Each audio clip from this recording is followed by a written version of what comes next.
Matt. Hey, you guys. Now you keep changing it up from "Hey, you guys" to "Hello there" to all these other things, and I know, I can't. Well, I wanted to stick with hello there, but every time I say hello there, like, the instinct is a Star Wars response. it is. And I want to, fall into that. Oh, General trap. Kenobi. Yeah, I understand. I feel you. I can respect what you're saying. That being said, what are we doing? The Gamers 2 podcast. That's coming correct. at you. September 7th, Yes, 2018. 2018, the 7th of September. Now, normally this is the attempt to be a gaming podcast. Time is flying. Time is flying. We're already at, it really, like, the other day I was doing stuff at work, and I'm like, September, oh, shit. I'm like, oh, no. I wasn't ready. So, yeah, normally gaming podcast. That's what this is for all intents and purposes. But as history shows, we don't always stay there. That being said, what have you been up to since we last recorded? Let me pull out my handy dandy list of things. That's not long, and I know already. Just playing World of Warships, chugging along, Alrighty. getting some Hey, games still in. going. Getting Still some going. games in. I'm trying to get into a routine. I haven't figured out what that routine is. This might be your current streak for weeks in a row that you've played a game. I know it's it's like 25% actually playing the game. 75% watching and learning, and 75% watching and like looking at stats and trying to decide like what I want to play. that does sound about right. I spent 3/4 of my time trying to figure out the decision, and then about 25% of the time executing it. Yeah. Yeah. It's just like the meta is so meta in World of Warships. That's a lot of meta. It's just so the meta is so important. Yeah. That it's hard like That you can't not do it. yeah, but my play style isn't the meta. Right. Which puts you in a difficult spot. Yeah. So it's either follow my play style and what I like to do and get my shit pushed in Yeah. on a consistent basis, or follow the meta and not actually enjoy playing the game. Right. So, in either one's not really Yeah. a win Enjoy losing situation. or enjoy kind of winning? I don't know. Wasting my time. Yeah. So yeah, there's that. What else have I doing? I kind of just dropped off. I stopped reading the Bruce Lee biography, but it's still sitting on my nightstand. So he stares at me every night, judging me, I mean, as he should. who He doesn't? should. Who doesn't Bruce Lee judge I mean, that's from beyond the grave? we all should live up to Bruce Lee. I can't be Asian, True. You could be a kung fu master. and my family is currently alive. Okay. Do I need to jokingly shit on him anymore? I don't know. You don't shit on Bruce Lee.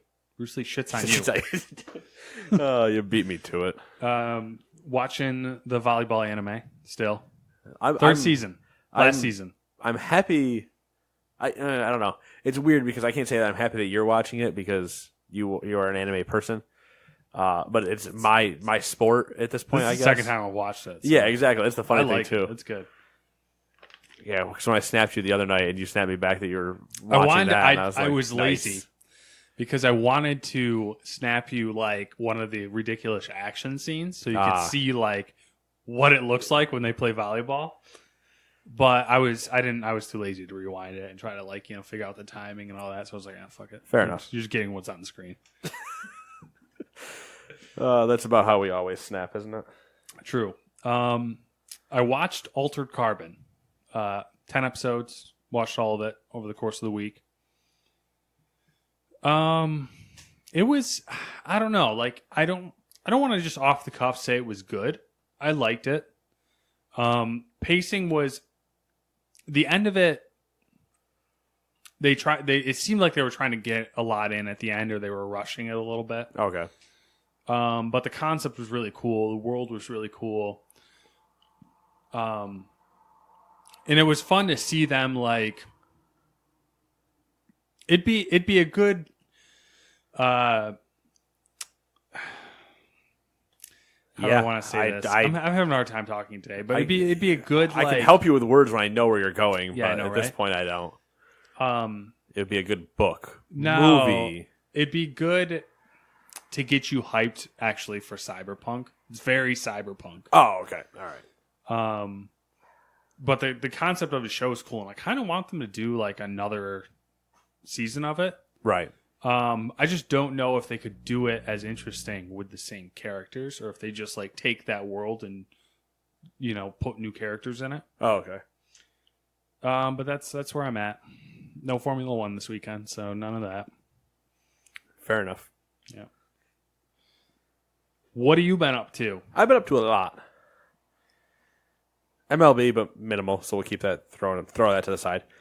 World of Warcraft, the major one, playing a lot of that. Raid came out this week, so I raided now. You did the raid? I've not completed it. I think I have 2 bosses to go, technically. Is there are people still figuring out a routine, or is there like a dedicated, like, this is how you beat it type thing set up yet? This is how you beat it type of thing set up yet. Okay. It can vary group to group. According to what I may have heard the other night, the group that I ran with, we were, do this, do that, call it a day. But then that's not the guild that I am in. I ran with a different group and did not run with my guild.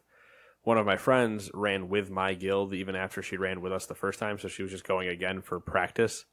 She's like, I've learned so much other stuff because of how bad this is going. I'm like, oh, all right then. I feel like that's like an insult. I'm like, I'm happy I was not there. Oh, she ran with while you were not there. She ran with me in the first night with her guild. Then I did not run with my guild on purpose because I had already run that night and I didn't want to. But she did just to try to get practice in and stuff like that of knowing fights. And she's like, I'm learning more that's because this is going bad. And I don't know where they finished the other night. It's funny how that I go ahead. I love it and I hate it how that happens. Like, you can get into a group. Like, it's easier. Like, I feel like with a game like WoW, it's easier to know what you're doing wrong. Yeah.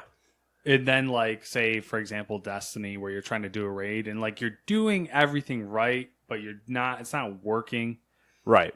And it but still you'll get in a group where hands you'll do down it to the me, same way and it'll go flawlessly. Yeah, still hands down to me was the best raiding experience we had on Destiny was during the first raid. Oh yeah. When Vault of Glass. Yeah, Vault of Glass when we were killing it. Oh yeah. I think we ran that thing in 30 minutes at one point. Yeah, it was 36 minutes. Yeah, 36 start to finish. A total of maybe 5 deaths or whatever. Not enough for the achievement, but just hauled through that thing. Mm-hmm. Because everybody had their roles and everybody knew what they needed to do, and we were in and out. We were methodical. Yeah, it's bizarre now because we're older. All of our friends are older. We all have we're adulting, and it's hard. Adulting. At that moment, we were all as invested deeply into the same thing, so we were all on point. Yeah, and now we were all on point, and Nate had to have his first experience raid leading. Actually, raid leading. I'm the one with the strats open on my second monitor trying to stare at stuff what the fuck do we actually need to do? And it's hard. We don't have that anymore. Everyone's doing their own thing. So it's you don't get it as often. Yeah. But it was a lot of fun. I was happy to do it with the people I did it with. The other part of the reason I didn't want to do it with my guild is a bunch of pricks. I'm used to most of them for the most part, but there's a lot of them left due to, I don't know if there was a falling out or something like that. And there's still one that stayed, and I don't like him. I'm like, I'm not raiding with him because he's the raid lead. I'm like, I don't want to deal with him. I don't want to deal with his bullshit. So I didn't go. Yeah. And I told the tank for that group. He's the reason I'm in that guild. I told him, he's like, are you going to raid with us? I was like, I'd rather not. He's like, well, we've gotten the ahead of the curve achievement is an expansion each achievement that says you've completed the raids before the end of the expansion or yada yada. Yeah. He's like, we've gotten it every time, and I'm like, cool. I want to enjoy. I don't care. Like, I want to enjoy what I'm doing, and I haven't enjoyed raiding with you guys with that person in the group. Yeah, that's always the funny part to me when you get into like that end game content with games like WoW, and is like you'd think everyone would be on the same page where it's like it's a video game, we're all here to have fun. Yeah. But like people are like, no, this is like intense job. We need to and that's what was happening. It was just I'm like, I don't have time for you angry little man to be barking in people's ears, and not even ever at me. Yeah. But he just would never accept blame. It was everyone else's fault, and he was always just angry about it. Like, if we wiped, it was unacceptable. I'm like, I don't understand how that is in your brain okay. Yeah. I mean, you can wipe 100 times, but as long as you're making it fun, then it'll be okay. So I was in with the other guild on Wednesday, and I was running with them, and we wiped maybe 5 or 6 times total, and each time was just, all right, so we'll just do this, and like we'll change up some stuff there. You know, there was no panicking. Everything was just, all right, cool, smooth. Normal runs, nothing, I was like, yeah, this is what we should be doing. As adults, this is okay. Yeah. You're all behaving civilized. Fail, analyze it, try again. Yeah, like we're failing at 5%. And they're like, yeah, we're close. Okay, cool. We'll just tweak up a couple things. We got this. Moving on. Played some more Graveyard Keeper. Good old graveyard. How's your graveyard doing? You got a lot of dead bodies? It's all right. I've got quite a few. That's good. I'm starting to get to the point where I'm like, I don't know what I'm going to do with the rest of these dead bodies, but we'll get there. You just eat them. I think I just need to hack them up more. Take their meat, take their parts. You can really compact the body down once it's just skin. Fold it up. If I don't know, maybe there's a point in that game where I can just burn it. You'd think, and maybe. just get one square plots instead of like big ones. I don't know. That makes sense, but I think there is a spot for a crematorium. I don't know how long that's going to take me to get to, though. Anyway, I played some Madden. I don't know why you do that. Then I played some Bloons Adventure Time on my phone. It's been my phone game. Okay. All right. And Adventure Time. Yeah. Bloons. Adventure Time, the show, is... yeah. It's over. Rest in peace. Yeah. No one's going to see that I just did the good old, Pope, whatever, blessing symbol. It's the cross, but you know what I mean. I did that in a meeting once. Where were we? It was my last job. We were in like a tech meeting. And I was like, oh, yeah, you mean if somebody blesses it? And they just kind of look at me, and I just did the motion and then like pushed my hand out. And they're like, you're fucking insane. I'm like, what? We need somebody's blessing to do this. I'll bless it. There it is. Call it a day.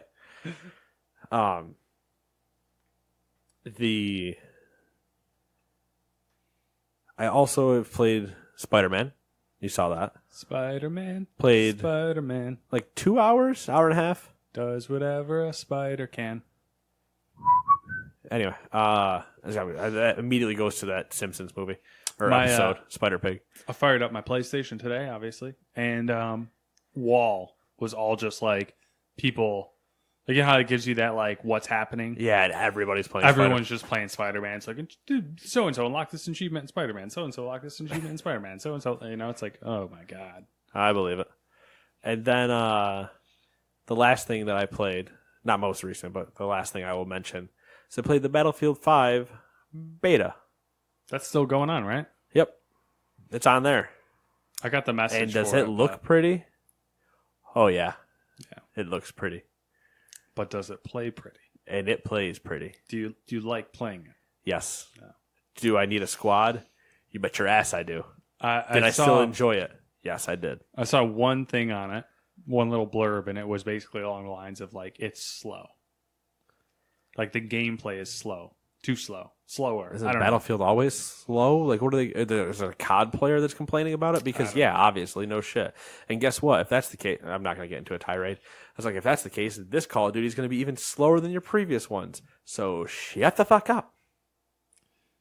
Anyway, I don't think it's actually slow. Maybe it's just because there were a couple times where maybe like traversal seemed slow, but I think that's a symptom just of the map being large that I was on.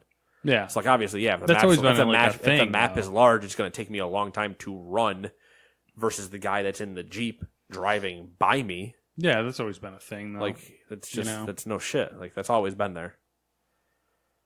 But Battlefield 5 is now so far away. Is it really, though? Yes, because they pushed it another month.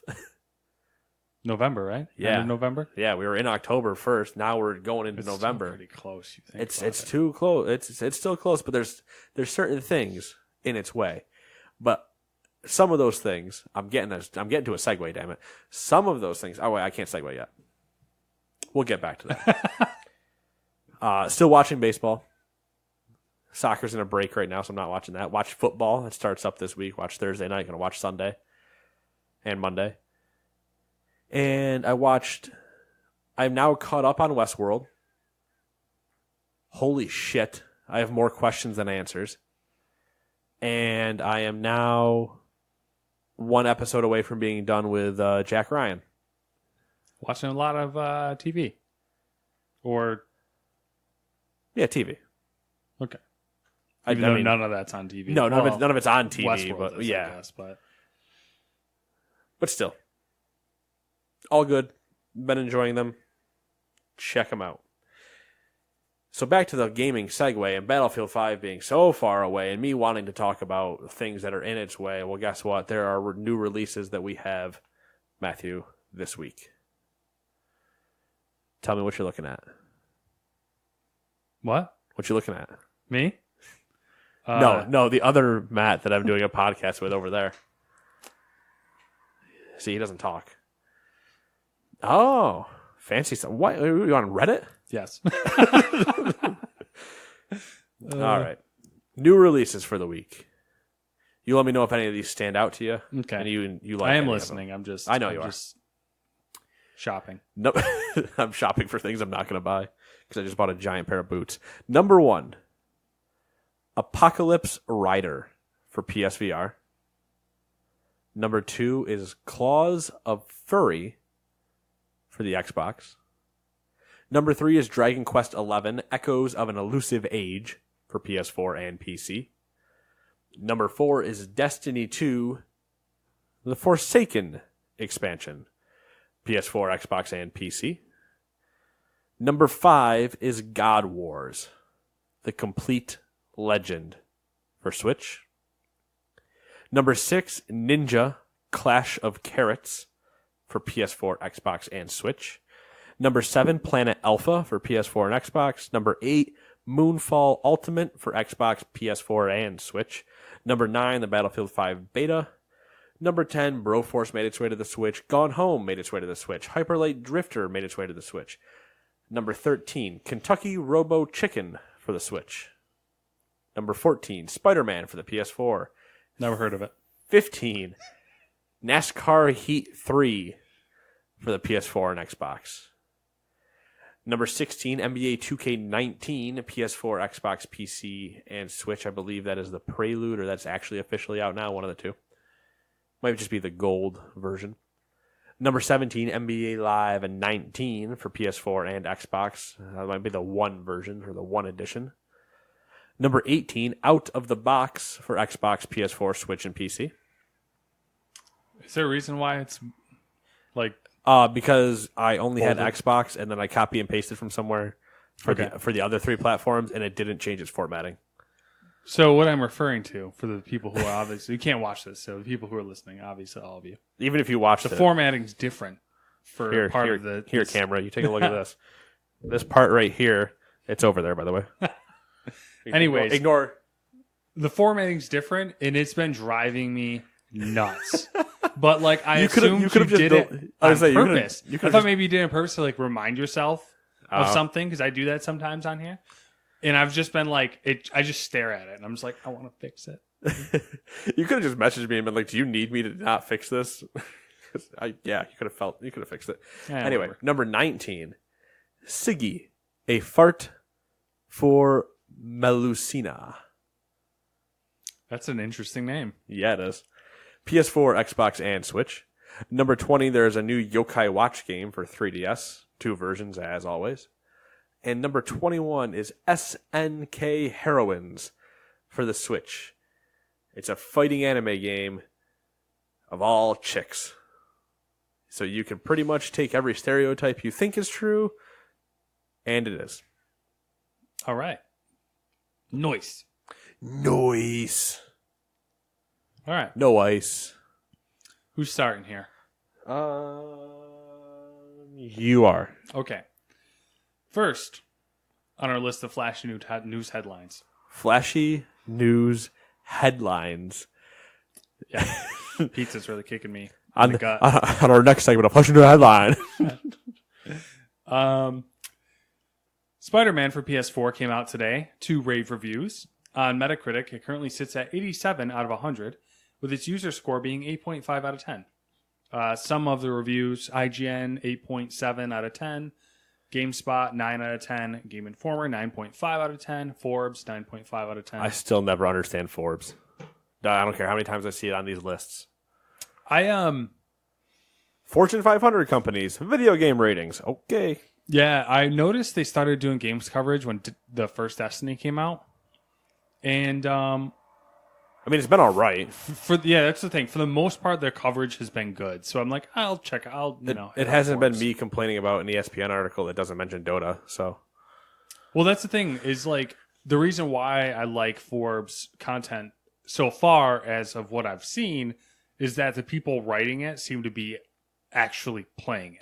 yeah, it seems like they actually went and got gaming people, not cover gaming. Yep. So that's it. What's your review? My review in the hour and a half to 2 hours I played are good game. Pending. Good game. I'll stay with good game. GG. And I think we're probably closer to like I think I like IGN score the best, even though I hate 0.7 because oh god, that's so annoying to me. I saw. So I'll go with like 8.5ish.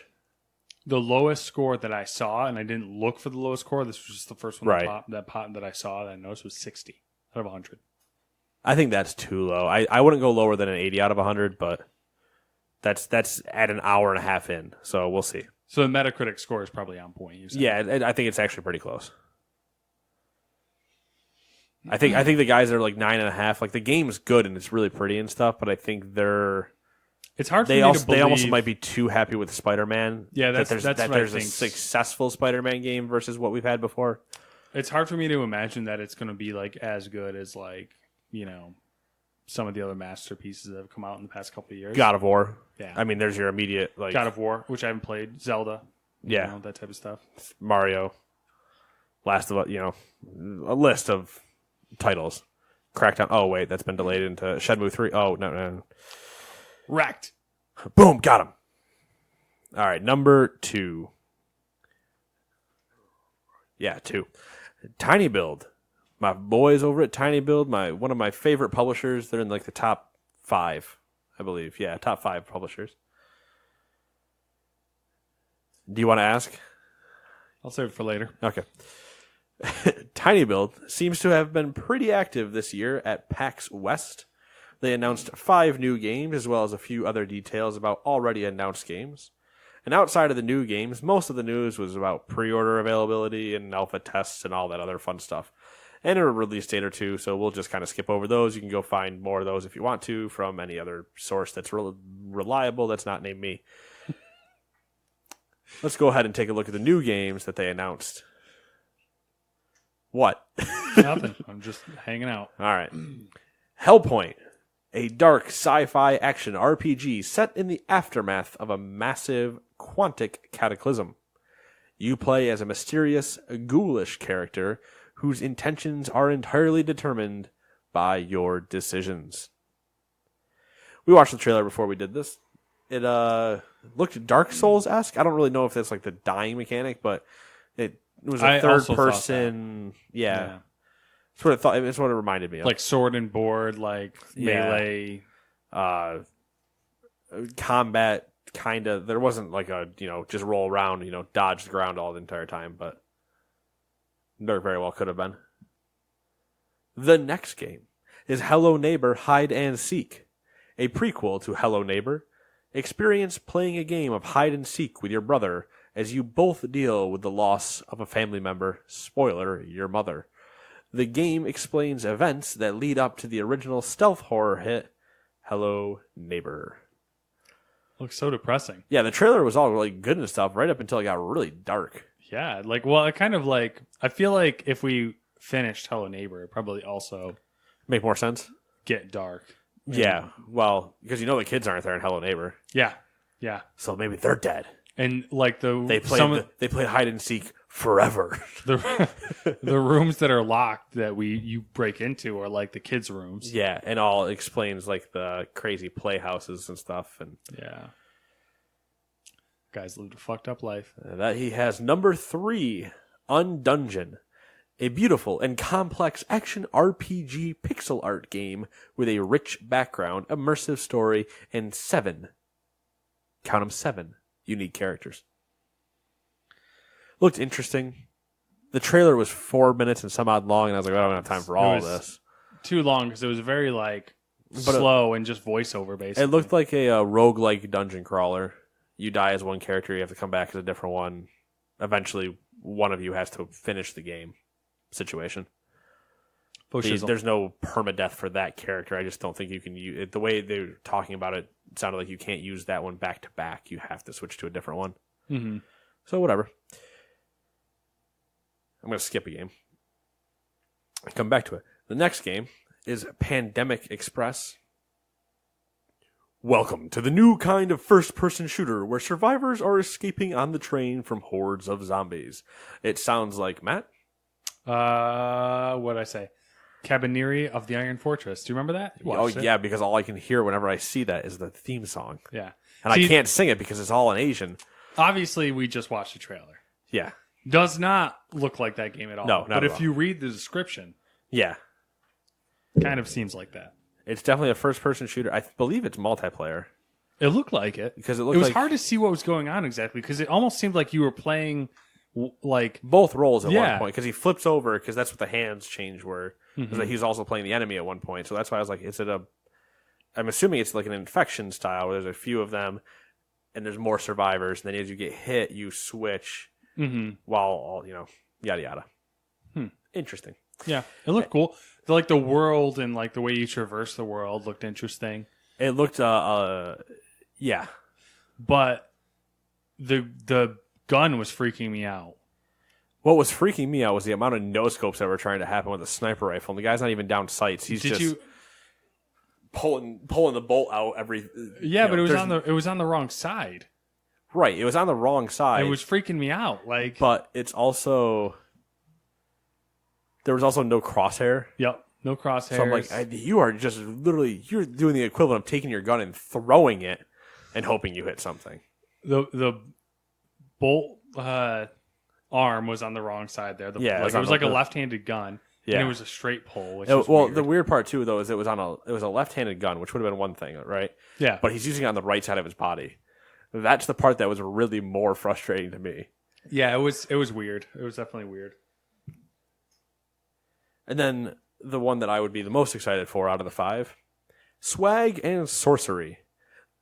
The ultimate pen and paper RPG simulation experience from the developers of Punch Club and Graveyard Keeper. All right, so the rows that it was showing, was that like characters, I'm assuming? Like, did you see how it was like when it was like showing like rows almost of like... Oh, like the 3 rows? Yes. Remember how the part it was talking about you can equip your characters and then send them out on missions and fight and stuff? That was 3 missions happening simultaneously. Okay. It's like that old side-scroller style of fighting. So they had their health and actions and stuff, and they were just kind of going across enemies, and that's when you could pull up like a spell book and help them out with that stuff or whatever. Yeah. He just happened to have 3 fights going at the same time. That's why sometimes there were the 3, there were 1, yada yada. It looked cool, looked interesting. I mean, you were building the entire village, so Yeah, all of them looked pretty good. Like there wasn't anything that looked bad. Yeah, There were just ones that looked intriguing to me and not. mm-hmm. And that was the one that stood out to me. Hello Neighbor hide and seek looked interesting, but like we have to finish the game first, yeah, I think. and it's hard to like. It looks like it'll be like a powerful story, but like, do I want to really put myself further into depression? Yeah, do I really want to deal with dead mother? Yeah, it's rough. And it's funny because like they kind of bill it. If you look at it quickly, Hello Neighbor quickly, or like this quickly, you'd assume it was a kid's game. Yeah, And to a certain degree, it is, but the storyline there is very deep and could be painful. Yeah, just don't start the trailer and not finish it. That's the key. If you're going to watch the trailer for Hide and Seek, you have to finish it. So that way you understand what we're talking about. If you only watch the first 30 seconds, everything's great. Or you could just watch the first 30 seconds and not be traumatized. Yeah, and then play the game. And then find out. And then really traumatize yourself. All right. Number 3. Fallout 76's release is fast approaching, and as such, we are learning more details about the game. Oh boy, there's more details. First on the list is loot. Pete Hines clarified some loot details via Twitter, saying, quote, loot containers are randomized. Everyone doesn't find the exact same thing in the same places, end quote. So wait a second, there's loot boxes, Matt? Is that what we're talking about? We are not talking about loot boxes. Okay. I mean, I don't want to get banned in Belgium. we are talking about loot inside boxes, but not those loot boxes. All right. I like they're like loot containers. I'm like, you guys got to really stray away from saying loot boxes, don't you? Yeah, now we're getting way out there. Next, we have difficulty. Once again, via Twitter, Pete Hines was asked if Fallout 76 would have difficulty settings for enemies. His response, quote, no, there is no difficulty setting. The game is the same for everyone as it's a shared online game. A creature can't really be two different levels to two different players, end quote. We have yet to see any mention of difficulty scaling for player count, though, so no one really knows how that's going to work. So it sounds like there are definitely endgame areas that you can't walk into early because you will die. Yeah, which we'll touch on that in a second. I bet we will. Touch it all. Touch it all, Pete Hines. You and your oil tycoon buddy, Todd Howard. Okay, if there's children listening, cover your ears. Children, this is the time where ignore everything I've said before. Now cover your ears. I bet, the thought just occurred to me, I bet that there is Pete Hines and Todd Howard fan fiction. Oh, I guarantee it. Pete Hines. All right, we should rule. So anybody that's never Rule 34'd, if you want to find something real scary, Rule 34 Todd Howard. Have you done that? No. We're gonna do that. Oh God. I'm curious. I'm incognito tabbing for that. No, nobody's seen that history. All right, where were we? Finally, some story details from a recently released. So, I mean, I don't want to completely derail this thing because now that you brought it up, somebody that I might listen to this. I don't know if it was her or not. Okay. Didn't know what Rule 34 is. Now, she's on the internet, like frequently, Reddit, all that stuff. Okay. So this is like a famous person, or like what are we talking about here? No, someone you watch? No, she's a real person. She listens to us. Oh. So we're the famous ones. Oh, whoa. In the reverse order. Whoa, let's back that train up real quick. Okay, sorry. You're right. Let's be completely honest with ourselves. She's someone you know IRL. Yeah. It counts. Okay. If it's via internet. Video games, it counts. But I thought Rule 34 got brought up at one point around her, and she's like, I don't know what you guys are talking about. And I was just like, I'm not showing you. I was like, that's a dangerous place to be. It was the same thing the other night. This wasn't last week. It might have been 2 weeks ago. Maybe it was last weekend. And Todd and I, along with her and a couple others, are all in a Discord channel because we're all playing WoW. and somehow the Baby Shark song came up, and they're like, "We've never seen it. We don't know what you're talking about." And Todd and I are like, "How do you not know what we're talking about?" Like, it's weirdly had like a resurgence lately of memes and stuff going around. Like people are like, "Oh yeah, the Baby Shark," and there's a bunch of people that apparently don't know what it is, but like it's been around for years. Like I knew about it years ago, and they're like, "I don't know what you guys are talking about." I'm like, "I'll learn you something real quick." I did the YouTubes, Baby Shark, grabbed the first cringiest video I could find that was in English, threw it in Discord, and they're like, "Oh my god, I don't know what's wrong with you guys," and that's where it left. But that's a side note completely. It's cool. A tangent inside a tangent. Speaking of memes, what is this, Inception? We must go deeper. We must go deeper. I'm a real big fan of the subreddit meme economy. Meme economy is solid. Buy and sell memes. Oh, it's so good. Oh yeah. New format, must sell. Sell. All right, where were we? Story details. Pete Hines was about to tell you about some story details because he lives in Texas, even though Bethesda's in Maryland. Oh my god. Was that Texas or just ignorant? I'm not sure. It's hard to tell the difference sometimes. I thought Todd Howard was the oil tycoon. He is. Okay. That was an oil tycoon. Oh. That's a lot of oil tycoons. Is that cattle rancher? Yeah, oil tycoons, a lot of yeehawing. Okay. You know, like, have you ever seen, oh god, I can't believe I'm going to make this reference. You ever watch Fairly Odd Parents? It was a Nickelodeon cartoon. Maybe, but not that I can recall. There is a character called Doug Dimmadome, owner of the Dimsdale Dimmadome. That's just what I'm picturing. We'll talk about that later. Okay. We'll mention Doug Dimmadome, Pete Hines, Rule 34. Hold on, let me make a list. Keep going. Story details. Story details. Via a Game Informer article. I can speak. An excerpt from the article reads, quote, "When you emerge from the vault, you receive a transmission from the Overseer. She left before everybody," Todd Howard said. Wow, what a typical Overseer. I know, right? She left secret like instructions. Most Middle America bosses, am I right? Got him.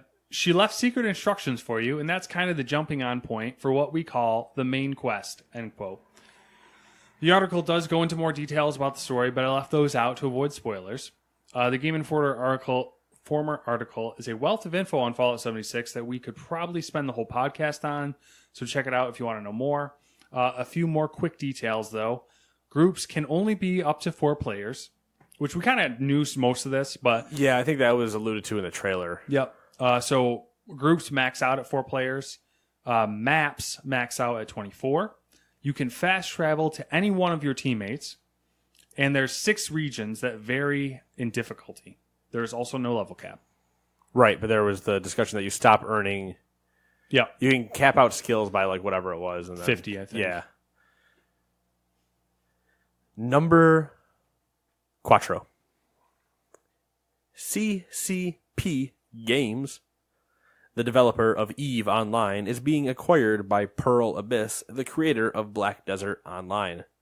According to IGN, the deal costs Pearl Abyss $425 million, and CCP Games will continue operating independently. There was no specific announcement on how the acquisition would affect either developer. Interesting. Yep. They did. EVE is now playing the real life acquisition game. It's not just a game within a game. They lost the real life acquisition game and was acquired. No, that's not. That makes it sound bad, but it's a good thing. Yeah, it's probably fine. Someone interviewed the CEO. I can't remember who it was, but basically he was like, he basically was like, we have no plans like to mess with them. We have nothing in mind for like projects. We just like Mindshare. It was basically like, we really like what they do. And they're a Western-facing developer, and we're an Eastern-facing developer, so we just thought it would be a good partnership. Yeah, they're a super Eastern-facing. I don't know if you ever played Black Desert Online, but back in the day when we started this, Nate's got about 200-something hours into Black Desert Online, and let me tell you, is it Asian as shit. It's really bizarre to me, because like I saw Black Desert when it was like before it came out, and I was like, that looks really cool. I would play that. And then I was like, no one I know is going to play that, so I'm not going to do it. So many people I know, like, I don't know if like people were embarrassed and didn't want to say, hey, let's get this game.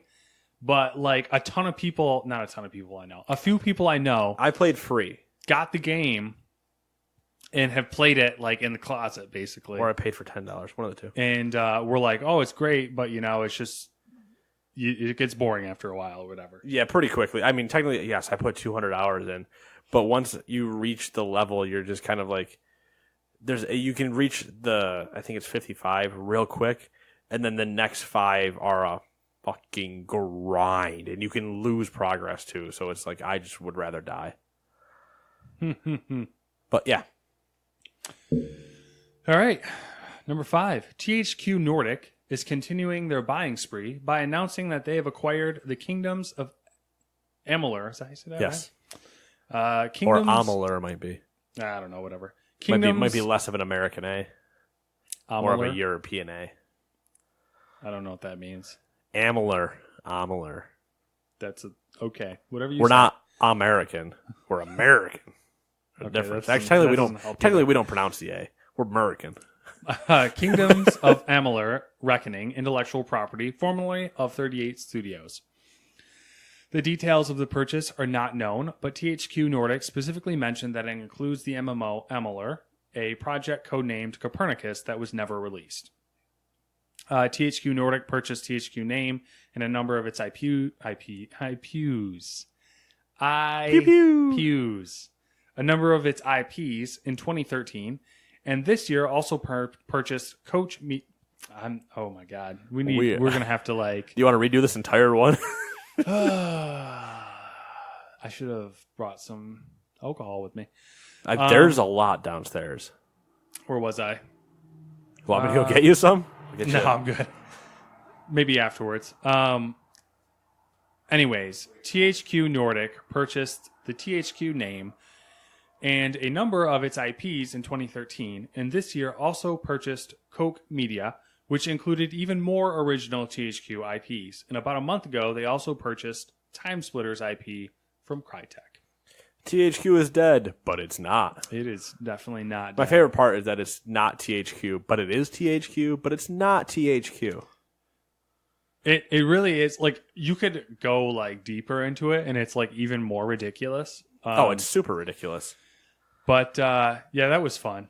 That was fun to read and like because like you get the original story, yeah, and then you start doing research, and like it's like putting up the map with the strings and the pins, and you're like, yeah, you become a crazy person. Yeah, it wasn't that bad, but do we know if they bought the Midway titles? I do not know, because and that would be wicked funny. We should look into that maybe. Add it to the list. I'll do it like those guys from Regis. Got it.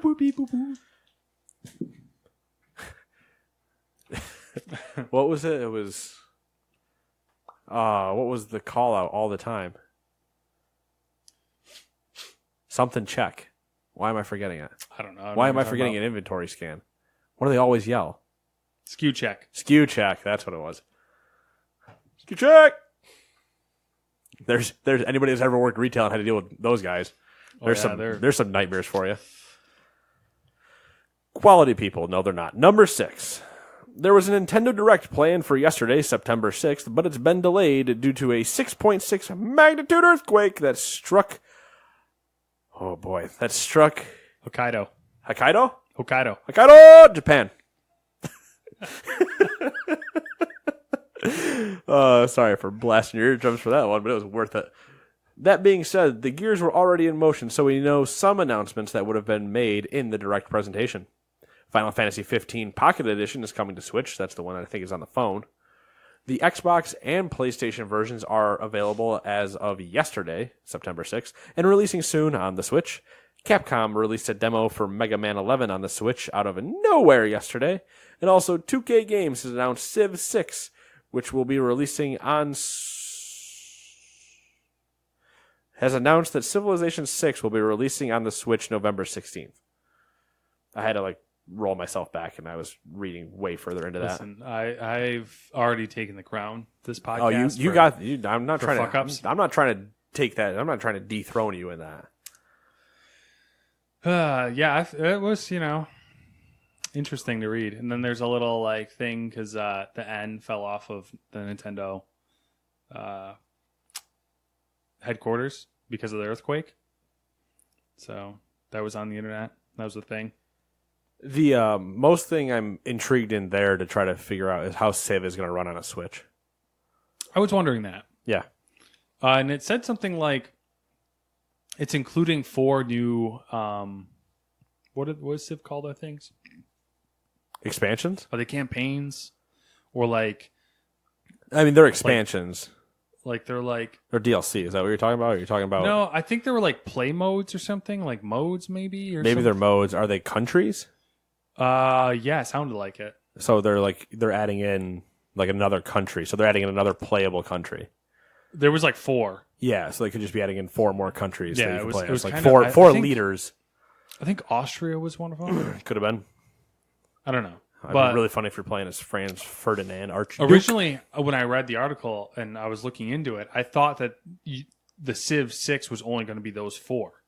Oh, then- no. It was Civ 6, all the previous stuff that's come out, and 4 more. Yeah, I think it's probably the DLCs that are available on PC. And that's which when I added was that stuff like, in.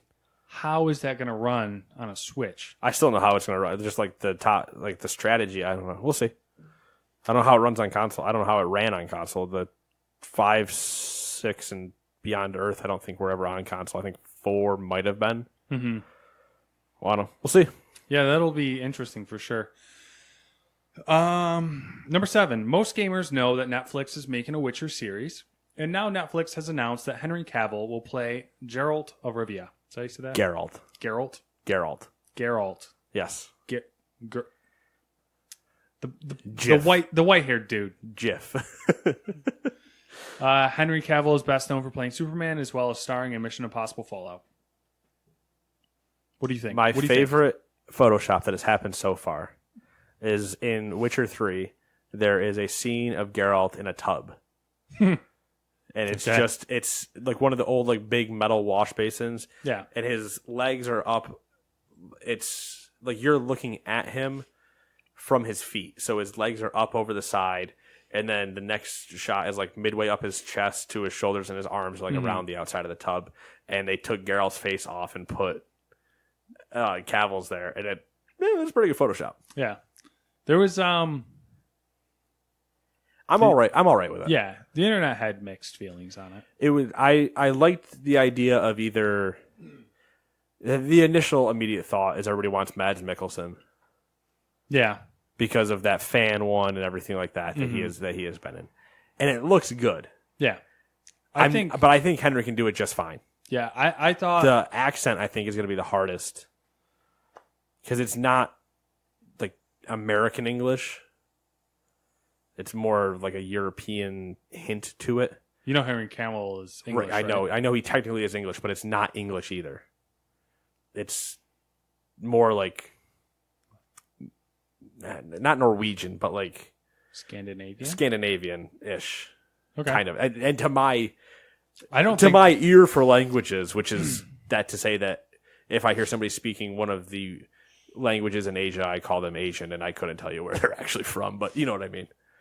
I honestly I think he'll be better than Mads would. I just think Mads has the look already. Yeah. It's the look part of it that I'm going to have to get. I'm going to have to see what they do with him to make him look like Geralt. Like, not body-wise. I'm specifically talking shoulders up. His face. His face and his Body hair. stuff doesn't really matter because he wears so much shit anyways. No, and all that matters is that you're ripped. Because that's, like, when Geralt takes off his stuff, he's just jacked and scarred because he's... Henry Cavill's not ripped, Nate. Not at all. Since when? That was a joke. It was I sarcasm. say, he's a sexy body. Whoa. Sorry. Keep it in your pants, bro. Hey, listen, it's not gay. I'm straight enough to admit that we're not... I would have intercourse with this. All right, yeah, sure, yeah. Yeah, keep it in your pants. Yeah, I don't know. I think it'll be interesting. I honestly, I kind of expect them to just ignore the whole accent thing altogether. Yeah, no, so do I. I just because it doesn't have to sound like the game. That's the thing. It doesn't have to sound like the game. Like that's not the point. It just needs to be true to the books and the game. Yeah, like just like do it the correctly. content. Do it correctly. The content. And then I'm not. I can get around. I get away with certain other things. Like watching Jim from The Office be Jack Ryan. You take a little bit from it, you know. It's scary because like Netflix isn't like And that's They're the not other consistent. That's the other part where it's scaring me that they have it, not like Amazon. Yeah, they're not consistent. They're very much one of those companies that's like, let's throw shit at the wall and see what sticks. Yep, especially lately. Which works for their platform, but when you grab an IP like The Witcher, you're going to have a lot of angry nerds. Ravenous. Like, Yeah, you're going to have a lot of angry nerds. You gotta be careful. Stomping on your doorstep. Number Ocho. ESPN Ocho. ESPN the Ocho. MMO WildStar and developer Carbine Studios are being shut down. NC Soft released a statement to Kotaku, who broke the story. I don't know. I didn't like the way I said Kotaku. Today, we are closing Carbine Studios and will begin the process of winding WildStar down to ultimately shutter the game. Dun, dun, dun. WildStar players who have spent money within the game will be refunded purchases from July 1st, 2018 until the payment system is shut off. We are also in the process of identifying the teams that will be doing the work to bring WildStar to a close. These decisions are very difficult to make, and we are in the midst of shifting as many of our teammates as possible into other roles within the organization. Is WildStar pay to win? I don't think so. Okay. Since they're saying July 1st until payment system shut down, does that mean I could download the game, spend a shit ton of money playing the game, and then get it all refunded? In theory, yes. Funny. I never played the WildStar. I never played the WildStar. You kids and your hip young MMOs. But I was watching on Twitch on launch night. Okay. Just to see, because I'm always curious if there's a new MMO coming out that looks like it could have an interesting, and it's just a space MMO. That I was like, all right, I mean, we'll see how you guys are doing. There wasn't really humans. I don't think. I think it was all space creatures. So I was like, okay, completely new IP, nothing you can actually relate to and compare that if something actually looks good or doesn't. And it looked interesting, but I believe there was reports a while ago that it was getting shut down. I think there was like rumors or something along those lines. Yeah, because so the second PAX maybe that I was at, there was a giant WildStar booth. Giant. Mm-hmm. Big lines, everything. And then I was watching launch night and gave it like a week and I never heard from it again. There's been a lot of talk lately of MMOs dying, essentially. Everybody loves to say it. They do love to say it. Video games were dying years ago. MMOs are dying. Comic books were dead years ago. Look where we are now, people. We're in the... Well, apparently we're getting a new Lord of the Rings MMO. Boom, number 9. Middle-earth Enterprises has signed a long-term licensing deal with Athlon Games. Can we be clear real quick? Yes. So they signed a long-term deal with Athlon Games. Yes. I really wanted Middle-earth Enterprises to be the name of the MMO. I haven't read this article. You said Middle-earth Enterprises, and I was like, yeah, that could be a really cool, like the expansion to Star Wars Empire at War with Terran. I was like, that could be an interesting MMO style. Especially in that universe, you have to give all these people black arrows to shoot down a fucking dragon. Anyway, there's only one who's going to pay me the most for it. Middle-earth Enterprises holds the rights for the earlier works of J.R.R. Tolkien, including The Hobbit and the Lord of the Rings books, but not the later works or the movies. Which is the Silmarillion and some other ones, I think. Yep, the newest one that's coming out. Yeah, I think there's 3. Soon. There's 3. The newest one is 3. Yeah, the Fall of Galadon or something like that. Yeah, Galadon, and then the other one was something to do, I think, with around the Return of the King time or whatever. Not time, but Athlon Games is a new studio based in, I'll tell you when my iPad opens. Los Angeles. Based in Los Angeles, owned by a Chinese holding company, which also owns Digital Extremes, the creators of Warframe. Solid game. And Splash Damage, who made Dirty Bomb. Still a solid game. And various multiplayer components like Gears of War 4's multiplayer and Batman Arkham Origins multiplayer. Didn't realize the second one had multiplayer. The list, it's actually pretty extensive, the list of multiplayers that they've made. I didn't realize that was like, I knew it was a thing, but I didn't know it was like a common thing for them to be like, oh, make this multiplayer component for us. Well, I mean, so we've talked about it before, but the studio that was in Albany, Yeah. that was what they were working on in First Destiny. Oh, okay. They had parts that they were doing in that. So really the only thing we know about the new MMO is that it'll take place before men have come to Middle-earth. Yeah, take that, men. So it's before men and dwarves, I believe, have come to Middle-earth. So what do we have, elves? Elves and pre-elves. We got them pre-elves. So...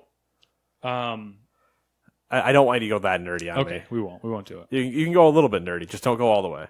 It's basically like the gods and angels of like Middle Earth, and then elves were like the first, children. Ah, okay. So there's like this whole thing where like, this is the weird part about this, which I find here we go. Yeah, I know we're almost at an hour. We're at an hour now, but I didn't look at this. The interesting part about this is that a lot of that information is covered in the hell's it called there?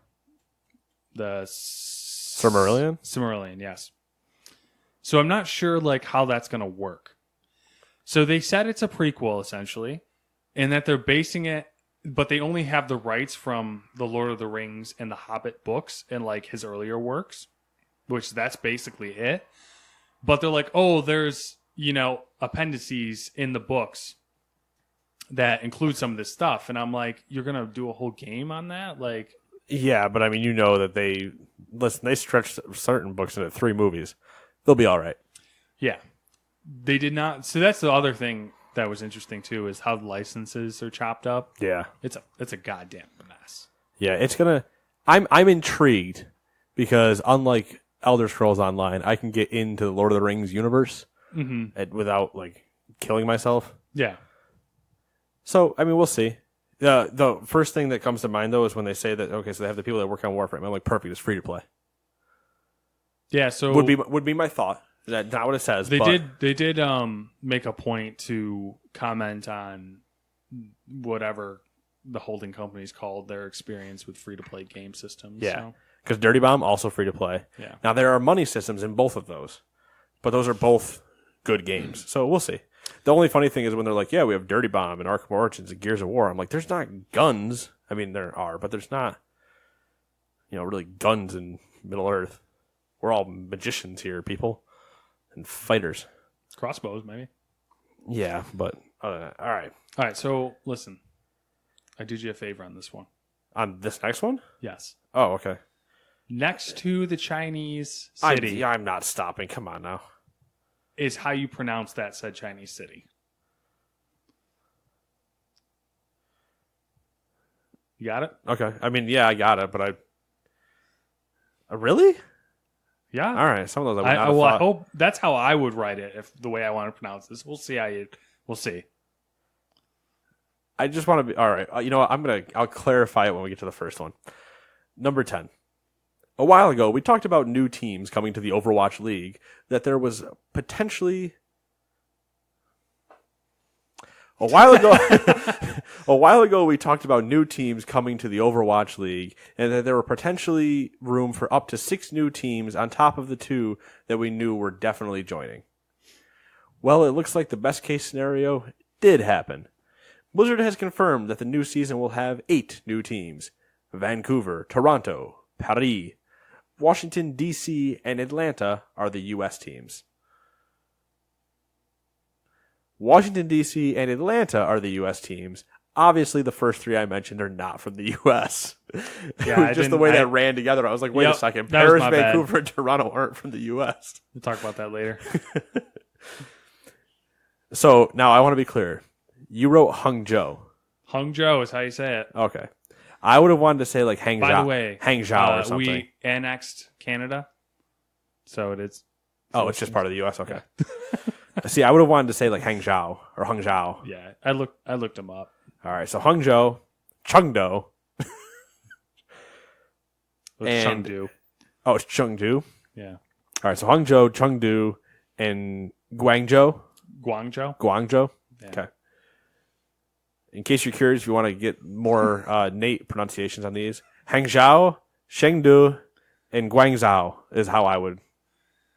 That's the American way to say it. That's how I, looking at them, would attempt to in China go, Hangzhou, and just hope that they go, yes, and then I go, all right, perfect. I don't know what I just said. That is why I looked up how to say them, and then I cross-referenced it with other sources because I was like, can't be how you say it. I also like that you did that for me, but not in the earlier article. Oh, that was more like... What was the earlier one? Some other Asian thing that I was guessing on. Oh, man, why are we going back up for this? That's fine. We'll just keep going. Cabaneri Fortress, no. No. Melusina, no. Oh, Hokkaido. Right. Hokkaido. Yeah. I don't know, because you don't know what it is, because I see Hokkaido and I've seen it so many times before. You already know. I didn't even think about it. Anyway. So those 3 Chinese places are going to be represented as well. ESPN reported that each team paid an estimated $30 to $60 million to join the league. Talk about an MLM. Am I right? For reference, I think the first league teams. Yeah. I believe they were $10 million buy-ins. Yeah, it was like $10 to $20 million buy-in. Yeah. But now we're popular, so you're going to pay me 30 to 60. Here we go. We'll see for season 3 how much it goes up to. I mean, we'll see, but they're not. They've still been popular and keep going. Like every time they come up on Twitch, they're still getting all this stuff. Now they're going on to ESPN, yada, yada. We'll see. It's been impressive to say the least. Number 11, Polygon is making some big changes to the way they present reviews. Yeah, suck it, Polygon. They're completely ditching a number score and moving to a badge called Polygon Recommends. They have a very detailed outline for the changes on their website, but basically they're focusing on, quote, criticism and curation, unquote. On top of the Polygon Recommends badge, there will also be Polygon Essentials. Polygon Essentials seems to be the curated side to their review process and are their list of must-play games for specific platforms. You know what this sounds an awful lot like? Go for it. Nate Killian's review process and suggestions to friends. Those of you that don't know, Nate has an extensive list in which he has a criteria that he goes for. When somebody says, hey, what do you think of this game? He immediately then asks that person, what other games do you kind of like? So I can kind of get a reference idea. Okay. I'm not going to give you a number, but, you know, he usually goes with a 3-point thing. He usually goes with buy it now, wait for a sale, pass. There's a little bit of a gray area around wait for it. Because then you kind of get into a money discussion of when you think the value is actually good. But he's usually pretty good, I think, about suggesting games to people. And I've been talking about myself in the third person this entire time like an asshole. It wasn't an asshole until you started complimenting yourself. Yeah, well, I can't talk about myself in the third person without, you know, just a little bit of dust off the shoulder here. The good thing I have to say about that, I don't actually have anything bad to say technically about it, other than it's what I've been yelling about for years now, that a number score is fucking stupid. And this is the way that it should be. The problem usually, though, is when you get to a site level like an IGN, Polygon, Kotaku, whatever, people, it's hard to actually have the discussion that I think actually you need. You can ask him if you want, but he'll never remember. Lawrence and I had this discussion at one point in his chat in Twitch. Lawrence from Funhouse discussing that reviews should not be numbers, and it should be an actual discussion about the game. There should never be a score. It should just be like, do you recommend, do you not, yada, yada. Essentially what this is. What, Max? In that case, then, basically the ideal way to review a game would have, like, a couple people play the game and then sit down and be like, let's talk about this game. Right, which is the way that I've wanted to do. If I ever actually had to do reviews for either a site or anything, I'd be like, listen, I want me and at least two other people that I know, like you, me, and whoever. Kenny, Craig, Max. Todd, I don't care. Max can play. I don't give a shit. I'll play it twice. Just make him slap a paw on a controller for decisions. I don't give a shit.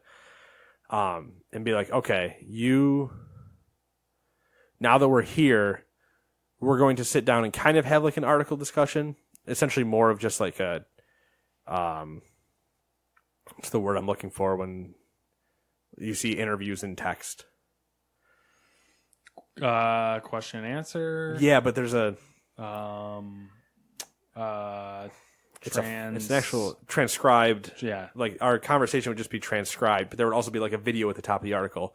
That would be us sitting around a round table having discussions about the game to then just at a final being like down, mid, up. That's all it would be. Didn't Game Informer used to do reviews like that where they would maybe they'd have at the end of their magazine they used to do a thing where like they'd have the game and then they'd have like 2 or 3 editors or whatever who played the game and they'd give their opinion.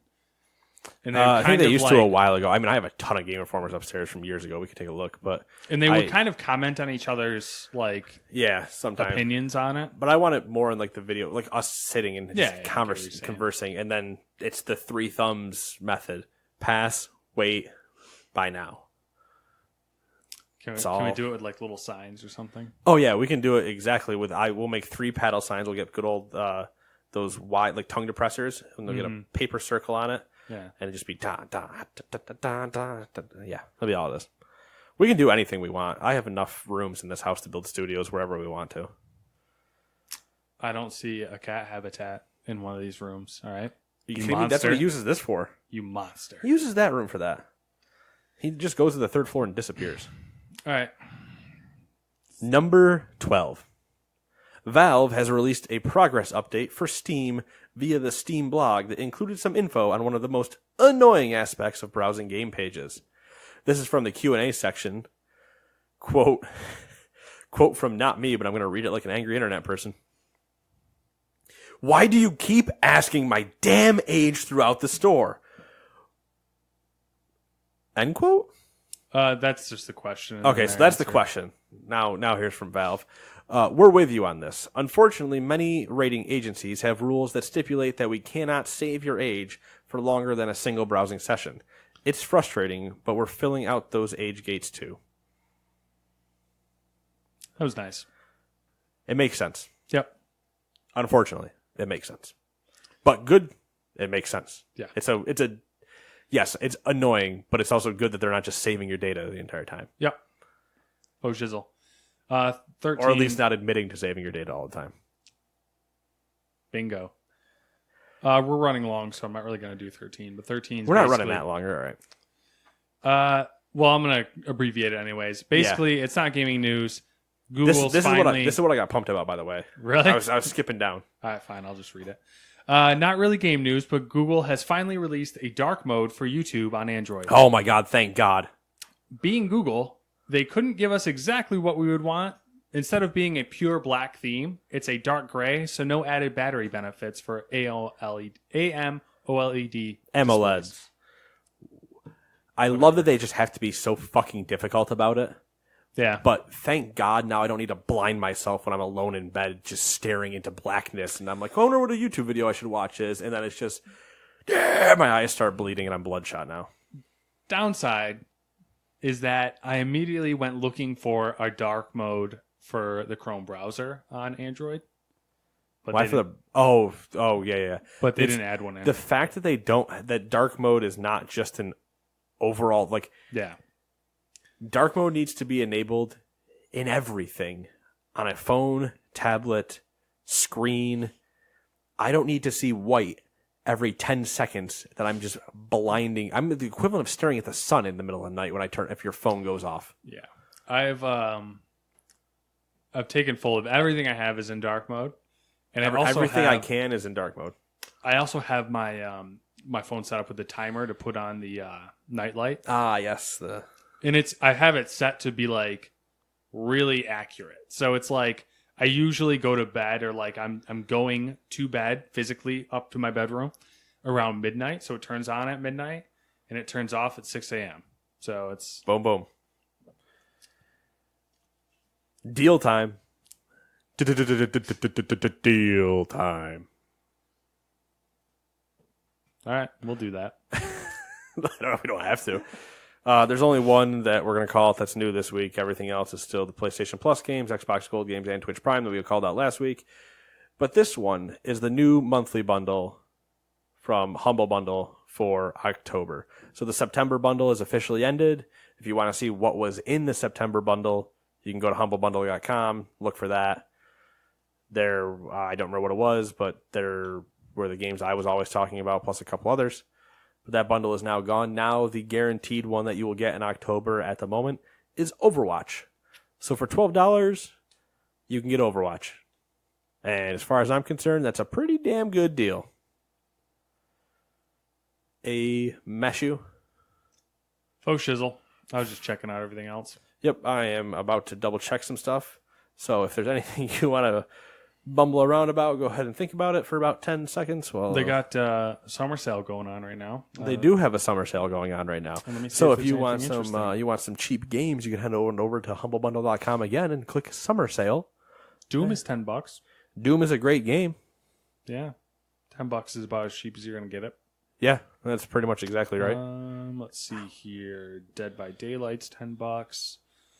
Fallout 4 is $15. Elite Dangerous is $32. Funny that's still $32. Yeah, kind of. Sniper Elite 4 is $18. And Sniper Elite 4, if you had bought the monthly, would have only been $12. So you lose $6 if you buy it now, you sleepers. Jesus. I'm just saying, we call out great deals all the time. People wait and then look at this. I got to already spend $6. Come on now. Come on, son. What else we got here? Digital Tabletop. Yep, we talked about that one before, I believe. Yep, nothing really. Yep, same. Well, different stuff actually, but nothing exciting. What else we got here? That's about it. Alrighty then. Sounds like it's been a good episode. You want to do it again next week? I guess we have to. I mean, it's kind of been a thing lately. It is. I mean, what are we at now? 54 or 5. That's over a year. Yeah, we had our year celebratory time in August. Ugh. I know. Consistency. We're gonna have to start improving this or something. Yeah, now we actually have to go back and oh, did we do really bad in the beginning? Are we better now? Oh, we're not. Okay, what do we do? I think we need to sit down. You think that's an improvement, sitting down? I think so. I need something. Actually, what if we actually? I need something to. What if we actually go with the ideas we've had? That's what I'm thinking. I need something. I think we need to commit. High top table, bar height stool seats, mics there, laptop with us or tablets in front of us, and go from that. Yeah. And fully commit. I can whip this desk out of here at any point. It's not really doing anything. It's really holding a the monitor. Whole point. So we're standing right now. In case you're curious, you could have stopped listening about 20 minutes ago. Yeah. We've through all of our podcasts we've been standing, and I think everyone except for when we do a double record. Yeah, and we did it originally to help us sound better because we're not professional mic users, so this is and sitting down you tend to slouch and you're compressing your air and everything like that. Yeah, but I think we're at the point now to where we know enough to know how to control ourselves, right? And voices. And I think when sitting. we're in doing that, if we're going to do something like that, it's not a sit down and those sitting down in those could work, but I'd rather have it as the presentive type style thing. Yeah, I think if we use something like a computer chair, it would just it would be a problem that we were trying to avoid, the whole crunching of the torso. Yeah. I mean, we could literally just get there's the bar stools downstairs that are around the island and just grab those and then get a high top. The giant balls, the inflatable balls. We could be like the hip. You want to get headquarters. Fucking medicine balls? Yeah, like the giant, not a medicine ball, but the giant inflatable ones. Oh, yeah. Well, if we're going to be like Google headquarters, am I going to get a whirly cap and a ping pong table? I mean, if we have to. Oh, it's true, I guess. I mean, we can do it. Yeah, but then we could put it over there. We can just throw this out of here. What's the next big release we got coming up? The big release was Spider-Man today. Yeah, but after that, Forza Horizon 4. Oh, is that really? What's next? Would be October first weekend. When's Red Dead? Set 26th. October 26th. Yeah. We're not getting Forza though, are we? If we do, it's going to be via Game Pass, Okay. which is $10. I feel like that's a better idea. Yeah. Because that's whatever. That would move us if we did it right then. That would put us at 6 months of playing it to equal it out. Yeah, but that's also including. No wait, what else is coming out in game? Whatever, we'll figure it out later. Game Pass, nothing. Well, 6 months you'd be pushing like Gears Crackdown potentially, and Sea of Thieves is already on it and stuff like that. So yeah. we can hold that and do that at any point too. That's the other part there. Yeah, that's so we can technically treat Red Dead like our next one because Battlefield got pushed. To buy. Everything else is EA Premier or whatever, right? What else is there? Well, Battlefield got pushed. Battlefields pushed. Fallout's November.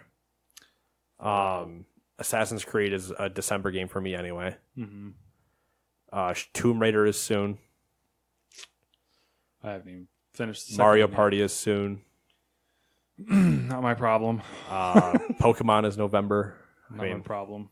Smash is December. Not your problem. You're gonna be digging deep. No, I'm already figuring out how I'm going to navigate that spreadsheet. I don't need a spreadsheet. I just know how I'm going to navigate that. Like I'm going to avoid Mario Party and Smash probably, at least at first until there's a sale or something. I see it cheap because that'd be one thing. And then Red Dead I'm getting on a trade-in. Battlefield I'll have from EA. So then I have to buy one game in Fallout. Like, okay, I've succeeded. Sounds like a plan. It is a plan. All right. We're men with a plan. See how that works because we're plural. You can't say man with a plan. You have to say men with a plan. Anyway, later. Next week. Bye.